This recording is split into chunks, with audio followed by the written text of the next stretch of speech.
హైదరాబాద్ లో వరుస బాంబు బెదిరింపులు వణికిస్తున్నాయి. ప్రముఖ విద్యా సంస్థల నుంచి ప్రభుత్వ కార్యాలయాల వరకు ఆగంతకులు పంపిస్తున్న బెదిరింపు మెయిల్స్ తీవ్ర అలజడి సృష్టిస్తున్నాయి. కూకట్పల్లి జేఎన్టీయూ యూనివర్సిటీకి బాంబు బెదిరింపు వచ్చిన కొద్దిసేపటికే ఇప్పుడు అసెంబ్లీ ఎదురుగా ఉన్న ఆల్ ఇండియా రేడియో కార్యాలయానికి కూడా బాంబు హెచ్చరిక రావడంతో నగరం ఒక్కసారిగా హై అలర్ట్ అయింది.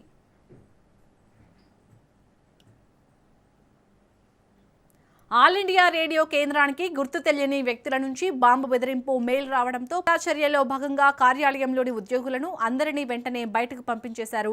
బాంబు డిస్పోజల్ స్క్వాడ్ మరియు డాగ్ స్క్వాడ్ సాయంతో భవనం అంతటా అణువణువు గాలిస్తున్నారు. మరోవైపు కూకట్పల్లిలోని జేఎన్టీయూ క్యాంపస్ లో కూడా తనిఖీలను ముమ్మరంగా కొనసాగుతున్నాయి. తరగతి గదులు, ల్యాబ్లు, హాస్టల్ పరిసరాల్లో పోలీసులు సోదాలు నిర్వహిస్తున్నారు.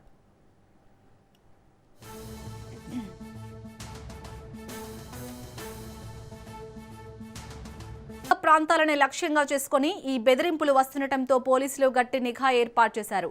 ఇవి కేవలం ఆకతాయిలా పనిగా పోలీసులు భావిస్తున్నప్పటికీ ఎక్కడా చిన్న పొరపాటు జరగకుండా ప్రతి అడుగులోనూ జాగ్రత్తలు తీసుకుంటున్నారు. అసలు ఈ ఈమెయిల్స్ ఎక్కడి నుంచి వస్తున్నాయి, ఎవరైనా కావాలనే భయాందోళన సృష్టిస్తున్నారా అనే కోణంలో సైబర్ క్రైమ్ పోలీసులు దర్యాప్తు చేస్తున్నారు.